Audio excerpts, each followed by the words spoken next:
What's happening?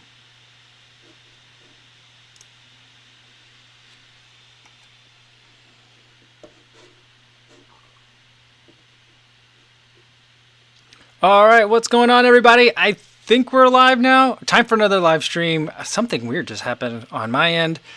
I hope you guys are getting me. All right, JC says I'm on, so glad to have you here. I'm trying a couple of new things today, but I'll get to that. But first, let me say hello. How's it going?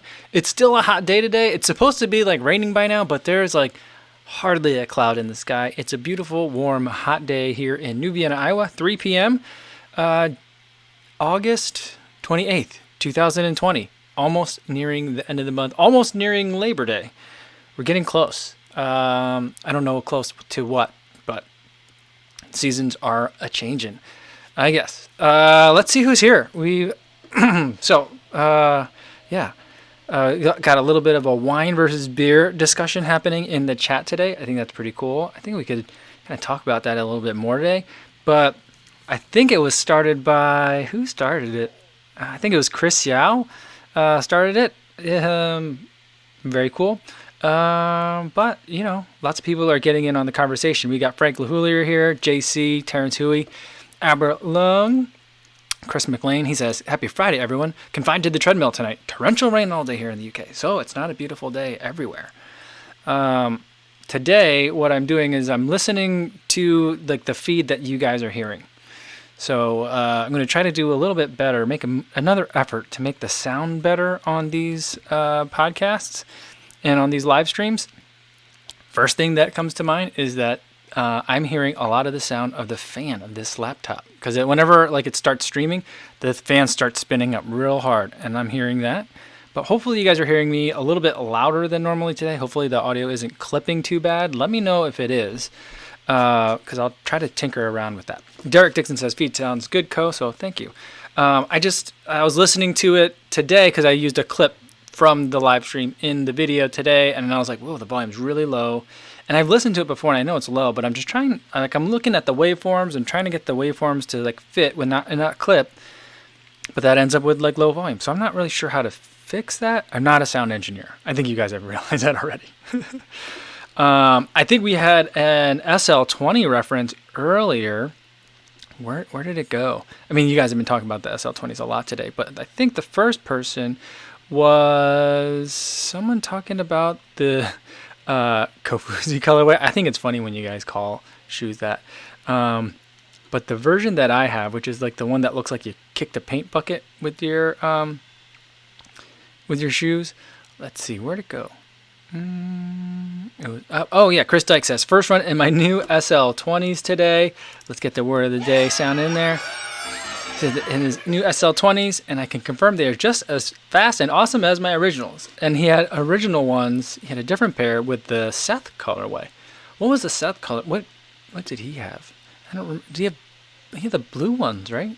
He does like blue shoes. I think, though, does he like blue shoes?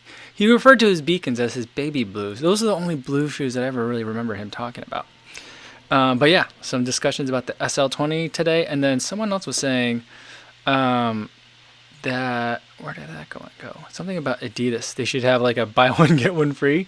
I mean, they're basically selling it pretty close to BOGO. So I feel like, yeah, Roadrunner Review says Adidas should do a buy one SL20 at regular price, get a second pair free. I mean, that would if their goal is to move more inventory, they would certainly move more inventory that way, for sure.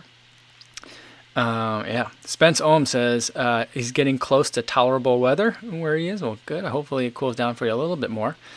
And Jeff Elliott says, I don't know, but I am in Enns, North Carolina, and there's lots of wicked weed stuff all over.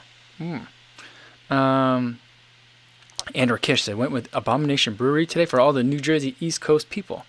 I'm not familiar with that. When I lived in New Jersey for the years where I was not of the age to drink. So like my knowledge and familiarity with like drinking in New Jersey is a little bit different. It's more of like recollections than it is experiences, except for the handful of times when I've gone out drinking in New Jersey. And what's weird is that like the liquor stores close really early.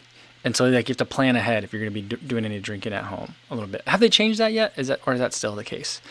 Packaged goods is like a very common thing, or was a common thing. I mean, that just goes to show the last time I went out on a night on the town in New Jersey. But yeah, so, and then also the rules restricting or against microbreweries was still very stringent in New Jersey at the time. I know since then, like I think the entire nation has gone through like a renaissance and like basically a lifting of liquor laws to enable more microbreweries, and I think it's been fantastic for local economies, for local pride and morale. I think it's been great on a lot of levels, and so I don't have a lot of experience with New Jersey local brews.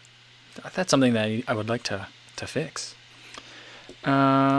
Steve says, "Hi everyone, had a rubbish afternoon, but a lovely run." Well, it's a draw then. Bert Leguess says, "Third time in my life I had to go into the bushes, but this time frigging nettles." Sorry about that, Bert. Oh, awesome. He says there's no corn in the neighborhood, just nettles. He feels so bad. Awesome. Bad something else. Very cool. I hope you're all right. I think it'll be okay. Although nettles are no joke. It seems like it's like one of those things that sounds quaint, but it's doesn't accurately reflect just how like unpleasant they can be. One of those two things. All right. Let's see. Andrew Kish says, "Where in New Jersey were you originally from?" We moved around quite a lot. I would say like I am from that mythical part of New Jersey called Central Jersey. I know people don't like to think that there's a such thing as Central Jersey. There's either Northern Jersey or Southern Jersey. But I spent time in like Middlesex County, that area, in the area near Rutgers for a lot of my early years. Then we went down to Monmouth County, down by the Jersey Shore, very close to Sandy Hook, Red Bank, that area. I lived in Eatontown for a long time, or what felt like a long time. I really enjoyed it there. And then we moved then to the west side of the state, basically like not due west, but like northwest a little bit, to Hunterdon County, known for being on the way, if you're in New York, on the way to Hershey Park. That's pretty much all it was known for. Yeah, so those are kind of three places. Then my parents and moved with my sister after I had left the house to Bergen County, and they lived there for a long time. And my parents are back there now. They left for a little while and then they came back. So that's kind of that's my New Jersey sample. Mostly like northern-ish Jersey, I would say. So yeah. Rainwater says, "I grew up in Highland Park, right across the river from New Brunswick and Rutgers." Awesome, very cool. Very cool. It very much looks exactly like when I've gone back. It looks very much almost exactly the same as I remember it. In other words, there's never a direct road to anywhere. You have to get on a giant highway that seems to be cut through like the middle. Sorry, my phone's ringing. That seems to be cut. And I'm wearing 2 watches now, so like anytime a notification comes in, I get double the notification. But it's New Jersey. It's like there's never like a street that can take you like. It's never like go down this road for 10 minutes, make a right, and then make a left, and then it's like the third door on the right. It's take 275, then you're going to do the roundabout and loop, and then you're going to double back, and then take the Cloverleaf exit, and then you're going to jump over the highway, and then you're going to cut through 17 different little neighborhoods that don't look like you really should be driving through them because it's so like residential and it's like 15-mile-per-hour speed limit, but that's the most direct way, and then you'll find it. But that's where, if you go that way, you'll end up in the back, so you just got to loop around to get to the front. Like that's my like recollection of driving New Jersey. And like that part of New Jersey, I was in Princeton for work a little while ago, and it still looks exactly the same. But there's just now these days everyone just drives 20 miles per hour faster than I remember. So yeah. So Rainwater says, "The old New Jersey joke, which exit are you on the freeway?" I mean, we lived like where we were in Monmouth County. I forget the numbers, but we lived near both the Parkway and the Turnpike. So like depending on which way you coming down was the like the preamble to the answer. So I had to figure that out first.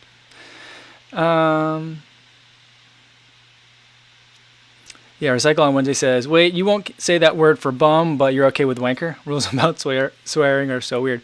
Yeah, in the U.S., like that wanker is not a bad word. So like there used to be a show on Comedy Central called was it Crank? Oh, it was Crank Yankers though. But like wanker, I don't think is a a bad word in the U.S. as far as I can tell. So yeah. Andrew Kish says, haha, yep, grew up in Essex, now in Morris County. Yeah, you know. Chris Yao says, New Jersey State I've never been to. Interesting. Jeff Bailey says, I've been to Cape May, but that's really it. It's one of the more beautiful parts of the state. I really like it down there.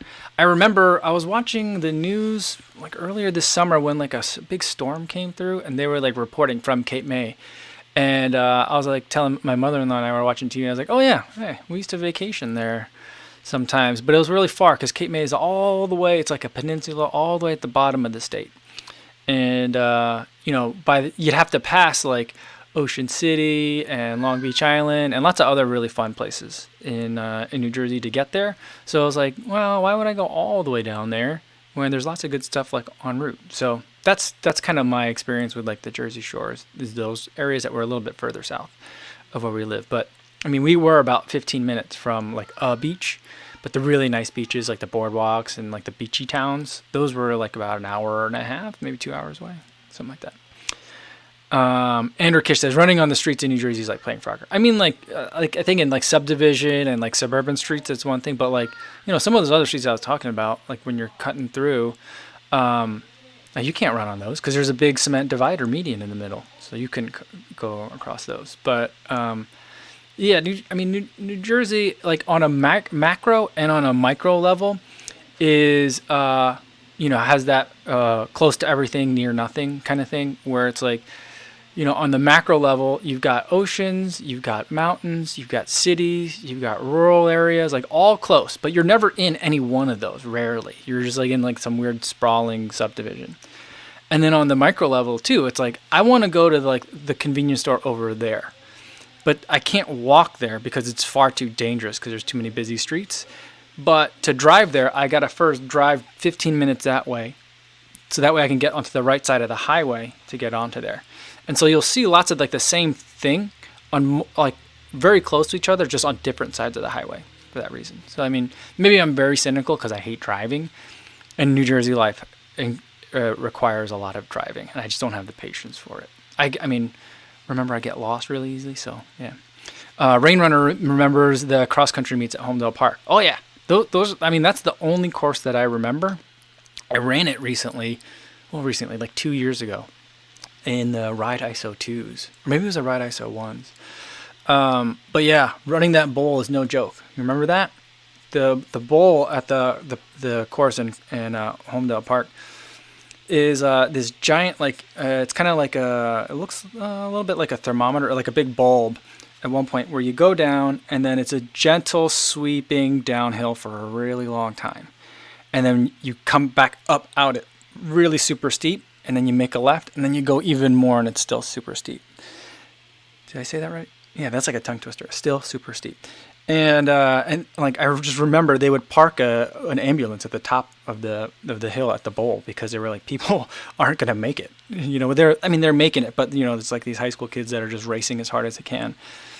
And so that was a really fun course. They've made certain parts of it wider, it seems like. So I think that it wouldn't be quite as intense. I remember it being a really aggressive race too, because there's some parts where you're running through the paths in the woods, and there's just trees that like are just, you know, trees. They're immovable. So like you get pinched in pretty good, but it's still a really fun course.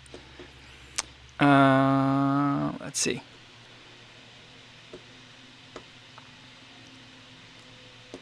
Corey Allen says, anxiously awaiting a Polar Vantage M and OH1. My second time buying this setup. I tried going back to Garmin with the venue, but I'm going back to Polar for the data and stable HR. Well, that's cool. It's cool. I really do like the OH1. I've been using the H9 a lot lately because just in the summertime I prefer having the chest strap on, although it gives a very strange tan line. But overall, I still do like having the chest strap in the summer, because it starts to slide on me when it's on my forearm. I think that I just sweat a lot, and there's not a lot for stuff to grip on. I think I have kind of like pencil arms, I guess. So a watch or a wristband, anything up in my arm always slides down towards the wrist when I get really sweaty. Yeah. Oh, Corey Allen says, any teaser on your first day with the Coros Apex? First impression, or do we have to wait for the full review? No, I'm going to do a very, very preliminary first video tomorrow. And like so far, I'll say that it's really light, and the data is pretty good. So I'm impressed with it, especially at the price point. The Apex I think was 250, something like that. I think that a lot of times what happens with watches is they don't revamp the entire line at once. It seems it's like one. So like you'll have like 3 or 4 tiers. One will get like upgraded, and then it kind of throws off the balance of the rest of the tiers and price points. So I think the Pace 2 is probably a better buy today than the Apex.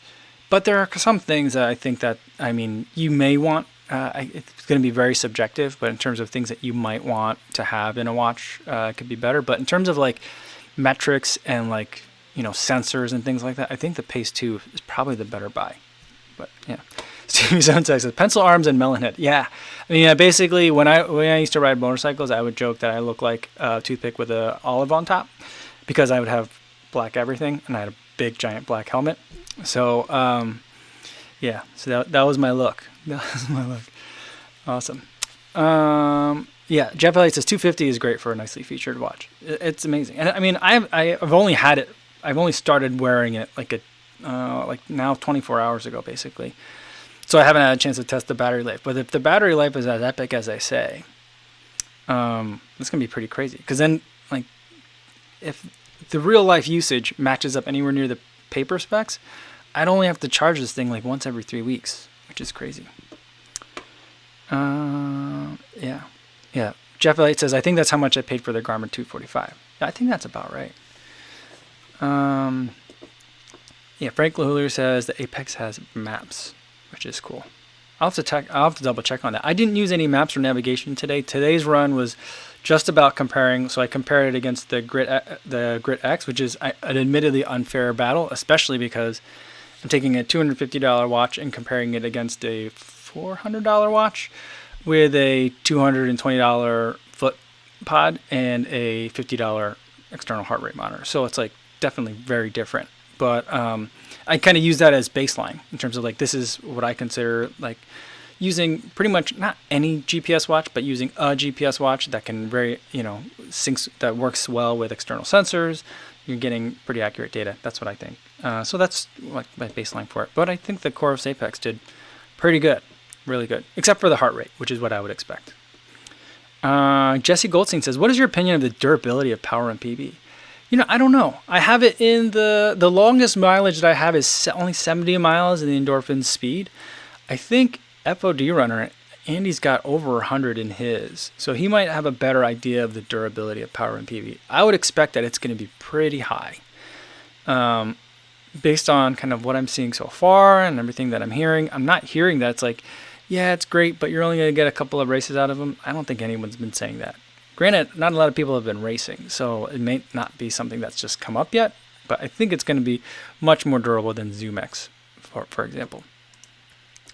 Bert Leguest says, I'm pretty happy with my new Garmin Forerunner 735 XT. GPS is spot on. Not missing my Apple Watch at the moment. However, the Garmin needs a custom data field screen to see what I want in one glass. Yeah, I think that's, I take that as a given. That like any watch will need to have customized like data fields during the activities to show you what you really want to see. And I think that I don't have a problem with that. Because like the default screens that came with the Coros were not a lot of them were very usable. I think that they were great at showing examples of the kind of data fields that a person could configure, and I very quickly did that. Jody Run says, I thought the Coros was an American brand. I've seen some negative feedback saying it's just a Garmin ripoff. Is there any truth to that? I don't know. I'm not sure. I got the sense that they were a Chinese-owned company. That was the impression I had. So that's a surprise to me. I would imagine and hope. I think that like they not hope, but necessarily. Well, I would hope. I like American companies, but not every company could be an American company. That's okay. Being from America, but I don't know. I just thought that it was maybe had American leadership for the U.S. portion of its business, but I thought it was Chinese owned. That was my understanding.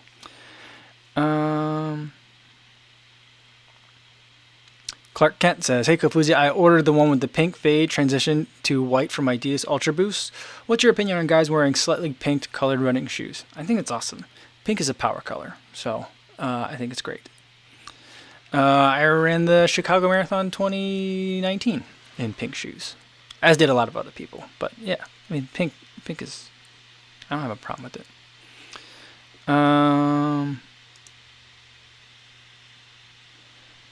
Yeah, Corey Allen says, Coros is designed in California and the president runs with florists from Extra Milers. I didn't know that. However, they have a lean software based out of China. Okay. All right. Interesting.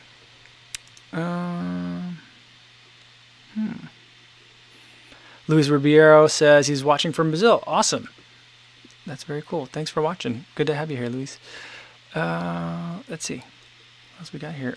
Chris Dyke says, I was curious about the Hyperion Elite 2, and I watched your vid on the first edition today. $250 for a shoe that lasts 50 to 100 miles. Yikes. Yeah, you know what I saw yesterday? I mean, I thought that I was the only one that was giving Brooks a really hard time about the Hyperion Elite 1, and I kind of started feeling bad about it because I was kind of ripping on him.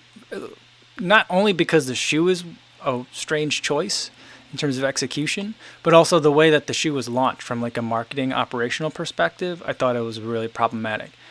And then yesterday on the, I don't know if you guys saw Believe in the Run's Instagram story, they literally said, I mean, I don't know if they really did, but they made it at least look like they put a pair of Hyperion Elites 1 in a box, poured lighter fluid on it, set it on fire on a grill, closed the lid, and then like opened it up, and it was like a phoenix out of the ashes, and they pulled a Hyperion Elite 2 out of it. So I'm like, I didn't go so far as to at least, I mean, even pretend that I would burn mine. I haven't run in them after that first time, but so I felt like, I'm not the only one that didn't like them. So.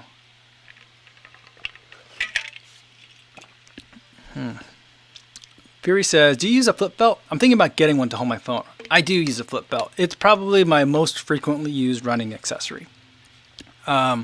Because I have a flip belt water bottle that I picked up at a race expo. I think race expos are a great place to get little weird accessories like that. Stuff that's going to cost like full price on Amazon because it's a very obscure product that doesn't like go bad. That's not like a food product. And then, but like people, when they go to these race expos, like the vendors that are like more independent, or maybe that's all they do is go to race expos, they need to move product. And so like they want to sell stuff. And so I got one for like under $10. And it's my favorite bottle because it can handle most of my runs. Because I'm not frequently going for a run where I need an entire race vest or like a hydration bladder. So having the flip belt with the flip belt water bottle is really, really handy. And yeah, I mean, you could put lots of things in. You don't have to put a water bottle in it. You could put phone and gels. It's got a little like clippy thing, so you can put your keys on it if you need to. So it's a lot, very, very, very useful.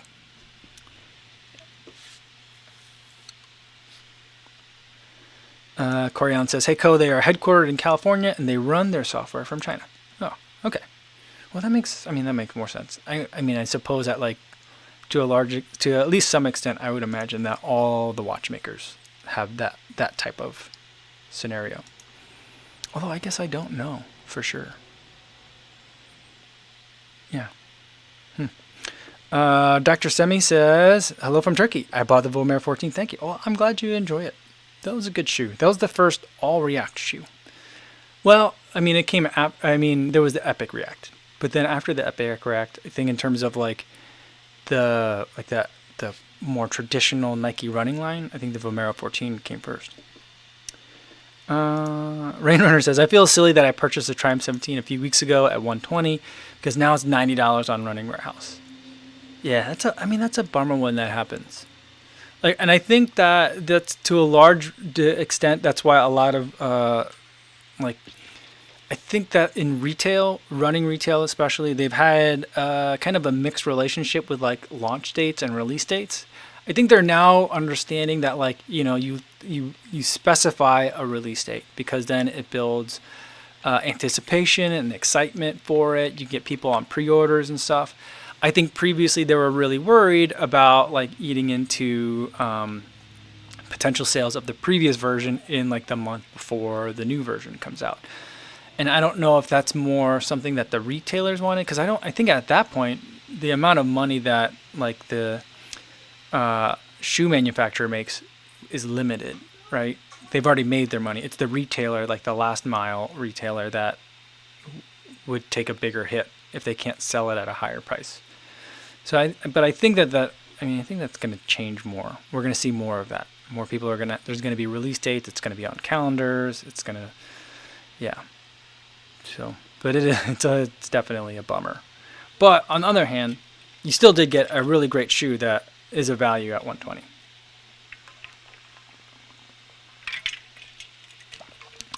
Daniel M says, I don't know if this sale is still on, but I got a couple of Nathan Mirage belts for $5 at Nathan's website. Whoa, that sounds very cheap. But Ross W says, the Nathan belt really didn't work for me. It lost its elasticity very quickly, so it slides down from the second I start running. Oh, that's got to be so frustrating. Yeah, sometimes with my flip belt, so lately it's been real hot, so I've been running with just like short shorts and no shirt, but I'll still have the flip belt from time to time, depending on the length of the run. And, when I get home, I don't want to bring in all my like dripping, sweaty stuff home, even though there's, not that much. But, I'm outside and when I take off like the flip belt, I'm always very concerned that I'm accidentally just going to like grab a waistband and just go full nude. That's not that related to a flip belt sliding down or a Nathan belt sliding down, but it just made me think of that. Like, I'm very concerned that I'm accidentally just going to be like dripping with sweat and naked in like the driveway. Yeah. I mean, we're already the weird ones in the neighborhood. That would make it even weirder.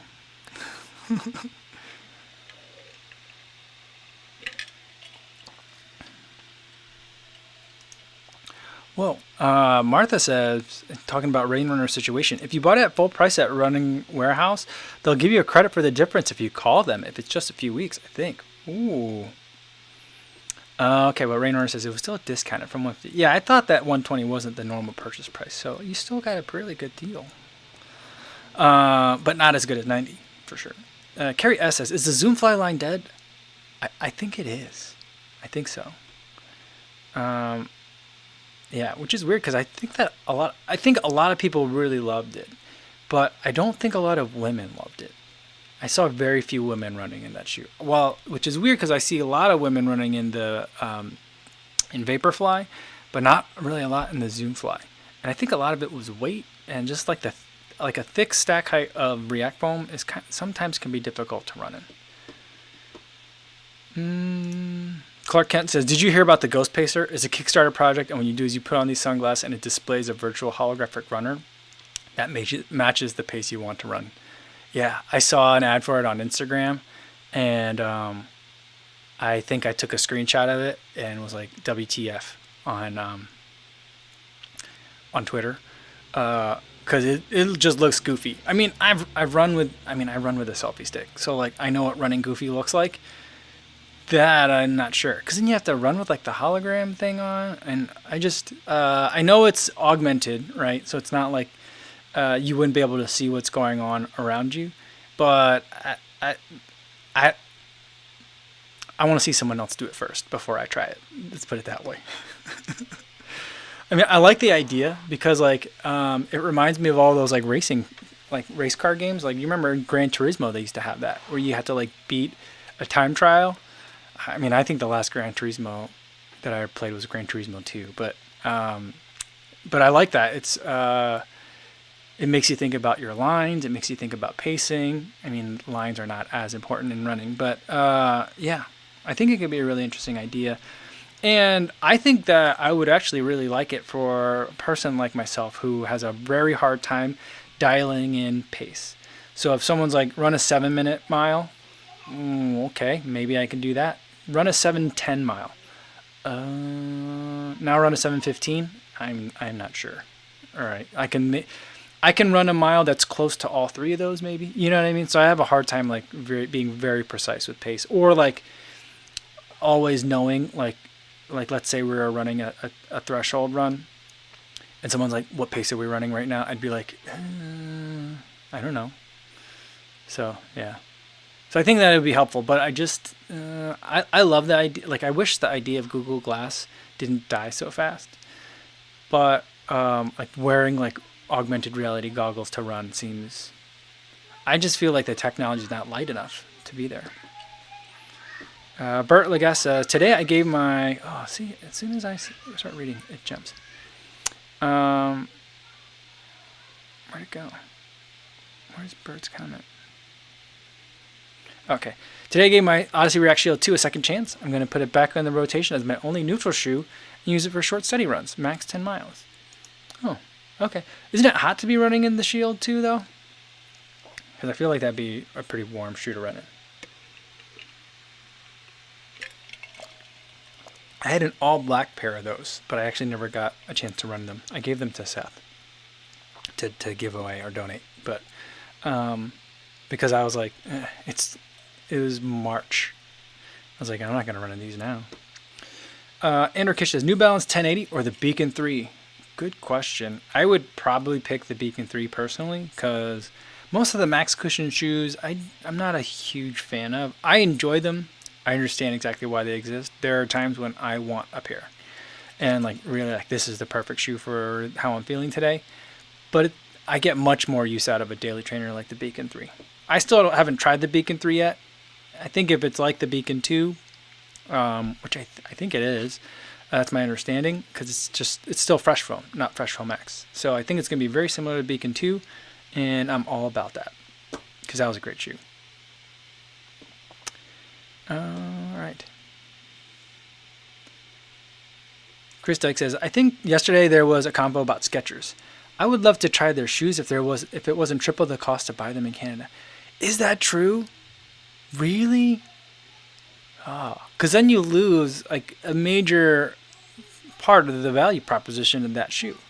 It's a great shoe and it's cheaper, right? I mean, that's kind of the idea. Wow, I had no idea. I mean, they're hard enough to buy because you can't go to even if you are lucky enough to have a Skechers outlet or like a Skechers store near you, like the person that works there isn't going to be like, oh, you want the Razor 3? They're over this way. They're not going to know that because they have to. I don't know if they have to know. I don't know what their knowledge base is, but they're also selling like the 6,000 versions of the Skechers Go Walks that exist. And then the other Skechers shoes that are designed to look like other companies' shoes that also exist. And then the kids' shoes and the wheelies and then the light-up shoes and all that. They all sell that in the same store. So, like, you can't, like, it's hard to go to a store and get them. And then, yeah, I mean, the only way is to really, like, I don't know a lot of people that aren't buying them online. How else are people getting them?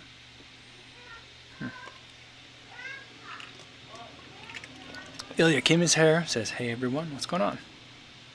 Rick Vega says, nude running is popular in Germany. Is that true? Is that a thing? Do you wear minimalist shoes when you do that? Or do you wear when they say nude running, do you have to be completely naked? Like no shoes even? Like what's the appropriate shoe for that? I mean, do you think there are faux pas? Like if you go to like nude running in Germany and you show up in like Alpha Flies, are people going to be like, dude, you're trying too hard? Like, you know, kind of like when people wear their Vaporflies to go on like an easy long run, you know, is there like that? Does that still happen? Or is like, do people not even, you don't even notice feet at that point? Maybe. I don't know. It's such a strange idea. Corian says, hey Code, do you have a stretch routine? I've been doing Med for Mortals AIS routine, active isolation stretching with a rope, and it may help the knee. That sounds fun. I want to try that. I want to try Med for Mortals active isolation stretching. I don't really have a stretch routine. What I've been doing lately the past couple of weeks is I've set it up so the start of my route is not just like the end of the driveway here. It's a little bit further away. And so like closer to town center. And so I have to walk a little bit. And as I'm walking, I'm kind of like doing some kind of warm-up-y type of drills, mostly just like knee and hip mobility kind of things. Like opening the gate, shutting the gate. If you've seen that like drill, and then like high knees and some butt kicks. So I'll do a little bit of that stuff along the way, just to kind of like get things moving a little bit, loose and warmed up, I guess. It's whatever kind of feels right is what I do. I don't have a set thing. And then I've been trying to do my like leg strength routine, which is like single leg squats and not single leg lunges, and then I guess all lunges are single leg lunges, reverse lunges, squats, side lunges, and single leg deadlifts. I call them Supermans, but I think that's what they're called, single leg deadlifts. So I've been doing that afterwards. What I think I need to introduce more of is they're called a couple of different things. We called them karyokas in high school. My running coach called them karyokas, not karaoke's, karyokas. But it's something where like you like cross your leg over in front, cross your leg over behind as you're going like laterally sideways. And you go and do that back and forth. I think I need to probably start incorporating some of that, because I think my lateral hip strength and or like the muscles around my knee are weak. That's my hypothesis. But I like this Med for Mortals AIS routine. I'll have to look into that. Rain Runner says, nude running, isn't it called streaking? Yeah, yes, that's true. That's true. That's big in colleges around here.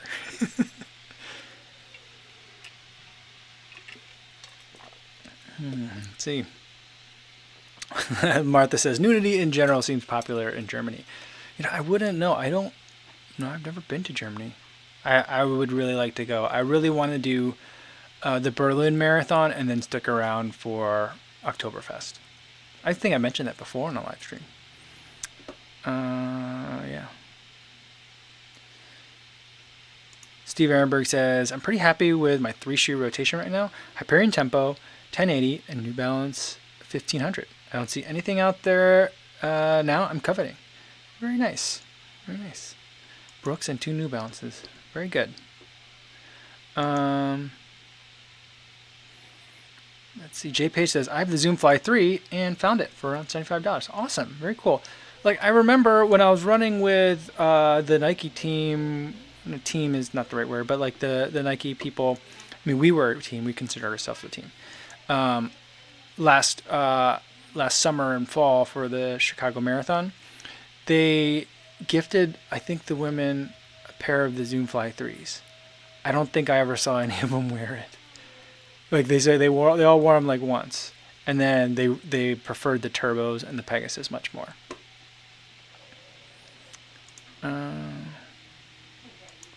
Well, Henry Lewis says, I was able to grab a pair of brand new Clifton ones for $40. Did I fall into a meme trap? Whoa, no. But the Clifton ones are they? I mean, it must be the re-release Clifton ones, because like the original Clifton ones. I mean, maybe if you could find them somewhere. Luis Ribeiro says, I guess the Tempo Next percent replaces Zoom Fly and the Turbo lines. I think so. I'm not really sure why they got rid of the Turbo. I really loved that shoe. But it's weird. I think it's almost as if like Nike created like a marathon, a much more longer distance running shoes, and then now is like running away from it.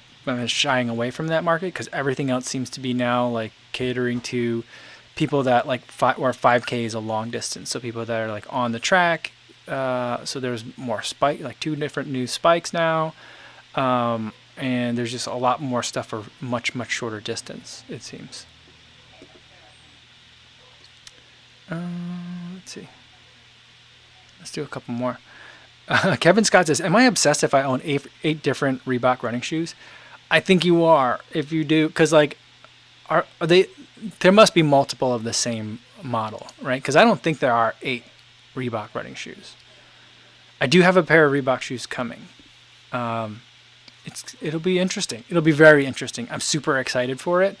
I don't remember what they're called, and I don't know how much I'm allowed to talk about it yet. I don't remember, because some of the stuff you know, they're like, oh yeah, talk it up. Other times they're like, oh, we're trying to do this like coordinated thing, so don't talk about it before a certain date and time. So I don't know, but I do have Reeboks are coming. So Clark Kent says, I have to leave to my 7th period geometry class. Boring. LOL. I'll make sure to update you on my rank progress next week. Peace. See you later, Clark. It's awesome. I mean, Clark Kent. I just think of Superman every time I read that. So I feel like I'm talking to Superman. It makes my day. Shannon Side says, have you ever tried compression therapy, Tab Hunter? I first did it after tough workouts, the cycle that I BQ'd, and I really think it helped me recover in training. Yeah. I know that wasn't to me, but I like the question about compression therapy. Is compression therapy, Shannon, the same thing as like the compression boots, like that? I really like it. It's very relaxing. I don't know if it actually helps, but I find the experience, like auditorily, like that you hear and that you feel, very relaxing. It's a very rhythmic, and it makes you like do nothing. Like I like it. Take a shower and then hop into the boots, you know, and you just like clean hair, just finished a really tough workout, and then yeah, feels good. JC says Mark Clark Kent is a mild-mannered geometry student. Yeah.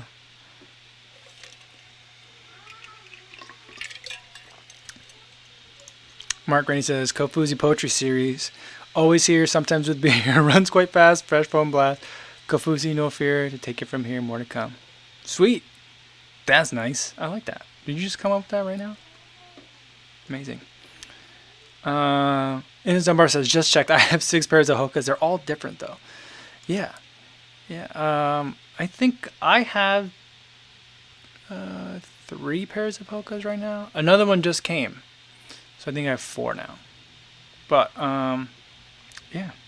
Phil Horman says, Ruffles or Lays? I'm a Ruffles guy. I like they're more rigid. They're better at picking up dip. Lays, I think, are too thin. And so, like, I just feel like you're eating, like, if they could find a way to make oil or a fat, like, basically it's like a vegetable version of eating crispy chicken skins sometimes. Because they're so greasy, and they're so thin. So you get a lot of crunch, and I think that that's an enjoyable experience for a lot of people. But, like, I just feel like just gross after I eat them. Ryan Bradley says, would Superman go faster in X%? I'm not sure. He doesn't run. Does Superman ever run? Why would you if you could fly?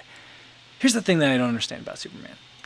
If he could fly fast enough to basically time travel, like, how is anything able to stop him?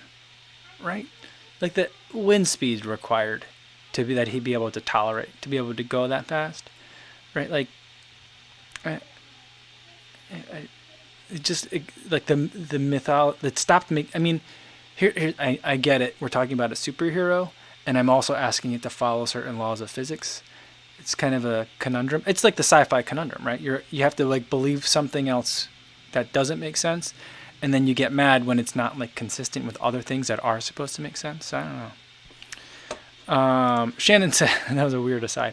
Shannon says in terms of the compression boots. I don't know why I'm doing this when I do compression boots. Sorry, I keep looking at I can see my monitor over here. Like, it's really dark all of a sudden, and the wind's picking up, so that storm might be finally coming in. But Shannon says in terms of like the compression boot, let me change that a little bit. That she definitely thinks it's relaxing, but I think it really gets the blood flowing in the legs, which helps the fluid build up. Yeah, I mean, yeah, I just wish it didn't cost $1,200 to buy a pair. Like, I mean, I know you can get some for $900, and then they make shorter ones that kind of like just do the knee, or then you can buy like an additional like attachment that then gets your thighs like later. They try and make it a little bit cheaper, but I really have a hard time understanding why it costs so much. But I also feel like, you know, because they do cost a lot, it makes like having like if you have a gym that you go to, or a place that you train at, like that has those available, Like when I was at Edge Athlete Lounge, I mean, I wasn't a member, but that's where we were training with the Nike team. And like seeing that, like that makes like having the Edge Athlete Lounge, like that kind of place, a really compelling option. Because then, like, you need it for a little while. Maybe you don't want to spend $1,200. I mean, you end up probably spending that much on the membership after several months, but then it's like, you're also getting other benefits from being there too. And so you get to try like the Theraguns, the different kinds of foam rollers, the different kinds of boots, and just she had the lasers. Have you guys done lasers and stuff too, that you can like massage your leg just poking lasers at yourself? That I never tried that, but that kind of blew my mind too.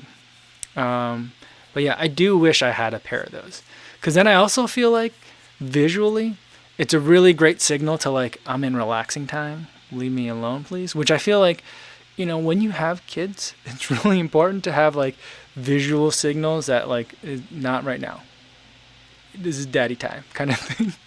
I don't know how well my kids would be able to respect that kind of boundary, and I probably would encourage them to be like, no, come over, we'll read a book or something together. But I do feel like that's like if I had like headphones on and like Normatec boots on, I mean, I think that's a pretty good sign to the rest of the world to like, let me be for a minute. Yeah, I just really want a pair of those boots. I keep hoping that like one day I know Hyperice will never Hyperice will never do it, since they bought Normatec, so I'll probably never get like a review pair of Normatec boots sent to me. But I would love it if they did. Jeff Elliott says he's a Hoka fanboy here. He's got the Speedgoat 3, Clifton 6, and 2 pairs of retired Clifton 6, and 1 pair of retired Rincon. That is a lot. That's a lot. I mean, I think that's like a testament to a really good shoe, is when you buy it in the same year multiple times.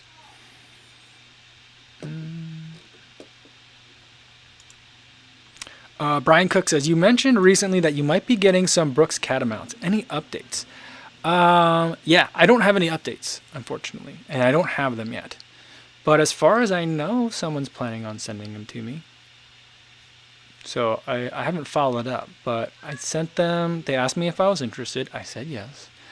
And then they have my address here, so hopefully that happens soon. Matt Legrand says, on the recovery boot front, there's some very affordable options. I use Air Relax. I think some of you guys have been mentioning Air Relax. Probably 98% as good as the more expensive brands. All right. Well, I'm gonna definitely look into that. Mike Al says, can we bring back phone in Friday? I'm probably not going to. That was maybe if there's a day, like I think that could be a good special occasion thing, like every once in a while. But I don't know. I think that it was really hard to get into like you were in rhythm and then you were out of rhythm, like when you were on the phone calls. And I thought that was kind of tough. But I did like it. And there has been an update to that Studios app, which brings back in video to it. So I can do kind of like basically Zoom calls. I think, and what I've told YouTube about it, or I guess I was talking to Google people, what I told them is like, can we just make YouTube live streams as easy as Instagram live streams? That's really what I want. Just copy, make it exactly the same. Like I start a live stream, someone else requests to be in it. I click basically yes, and then we're talking, and then we can both see the chat. Like that's kind of like the thing that I want to see. So it's more like real time. So, that was a really hard part, was that like there's delay on the live stream. And then like, so if you're watching it and then you're talking to me, like it's really weird. And so like people would have to like leave the room that the computer is in and then like talk to me, and then you come back and then you were lost and you were out of the conversation. So like, I think that was it. Shannon says no phone in Friday. Yeah. I think that I might play around with that a little bit more. And try it. So like, I think what I'd like to do is, early on, I went around and like basically asked everybody I know, hey, let's do like a live stream together. We did Instagram live streams, and that was fun because then they could see the comments, and it's like better than like a Zoom that's live streamed, So I think maybe we'll do that a little bit and get some more people in here again. So I think we can make the rounds one more time. So I think we'll figure it out. We'll get some kind of phone in stuff, because then like, then especially if I have a guest too, then you can ask someone else a question, which I think would be fun too. Jeff Elliott says, maybe a pre-recorded voicemail type setup with us submitting questions or comments. I've thought of that too, because that's an option on Anchor. Anchor gives you like an option, like you just send the link and then people can send like pre-recorded questions. So maybe that's something that we can do here. I wonder, is that a better, I feel like that's something that would you guys want to see that as a video? Like I'm like, all right guys, give me a video question or an audio question and there'll be like a Q&A video, or would that be better as I think that'd be better as a live stream, because then you guys can interact with it too. Yeah. So, all right. Well, I will think of something. We got to find something for Friday, or maybe something a Saturday something. We'll figure something out. All right. So live stream definitely is what Jody Run says. Martha says the interaction will be more fun. So, all right. So let's go for it. Let me start calling up people again, and or if not, maybe we'll just do the phone. Maybe we'll do the phone, like the voicemail Friday. Doesn't work. We'll do that first, and then maybe we'll bring some other people in. So let's try that. All right, I'm gonna leave it there for today. It's getting dark, so I think we're gonna make sure everything gets brought in. That's outside, that can't get wet. Yeah. So that's what I'm gonna do. Hope you guys have a good weekend. Hope you have a good long run this weekend. The Koros video will be up tomorrow. I mean, to do a video of a watch like after one run is ridiculously early. But this whole channel is kind of ridiculous. So we're going to do that, and then we'll do another live stream in the afternoon, same time. Hopefully I see you guys there. In the meantime, be safe out there on your runs, and I'll see you in the next one, everybody. Thank you.